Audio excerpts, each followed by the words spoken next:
avec Fréquence Plus.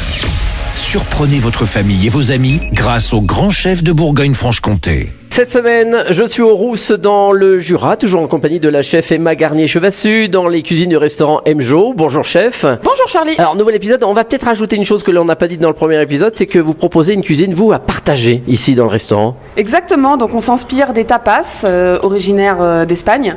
Et j'ai toujours aimé ce concept de partager, avoir une table de convivialité. Donc on ne prend pas un menu que pour soi, on partage avec les autres. Exactement, nous on conseille 3 tapas salés par personne et un dessert par personne. Là on la joue un petit peu plus égoïste, mais ça nous permet de goûter à l'ensemble de la carte quand on met une grande tablée. Alors deuxième recette, c'est l'entrée aujourd'hui, c'est une bruschetta de pleurotes et cerfs confits. Alors les pleurotes on va les chercher dans les bois. Exactement. Et ensuite on en fait quoi?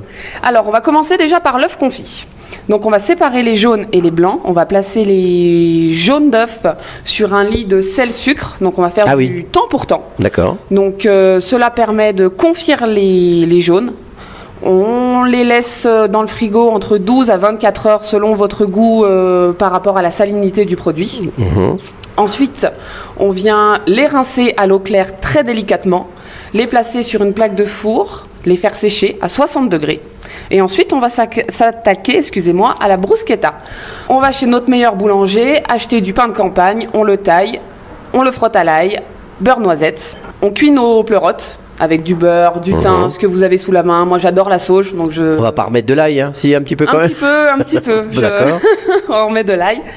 On mixe nos pleurotes. On va faire une crème de pleurotes et ensuite vous montez votre tranche de pain, votre crème de pleurotes et votre œuf confit qui normalement devrait être coulant au milieu. Ah oui, il faut qu'il tienne, mais qu'il reste coulant quand même à l'intérieur. Exactement. On se rate ou pas là, sur ce coup-là? Alors c'est pas grave si on se rate, on peut les râper à la microplane sur le dessus. Ah d'accord. Si on se rate, il y a toujours une solution. Bon bah très bien, merci Emma. Ici Emma Garnier-Chevassus dans les cuisines du restaurant Mjo. C'est au Rousse dans le Jura. Ce sont quelques bonnes recettes pour ces fêtes de fin d'année. Alors vous aussi, vous pouvez gagner un menu ici au restaurant Mjo. Vous envoyez le mot papille par SMS dès maintenant au 7 14 15. Papille au 7 14 15. Alors bonne chance à tous. C'est pour le prochain épisode. Cette fois-ci, on se retrouve avec un ferra confit. Vous découvrirez ce que c'est. Et son risotto de fregola sarda. Là aussi, c'est une nouveauté. Et d'ici là, chouchoutez vos papilles.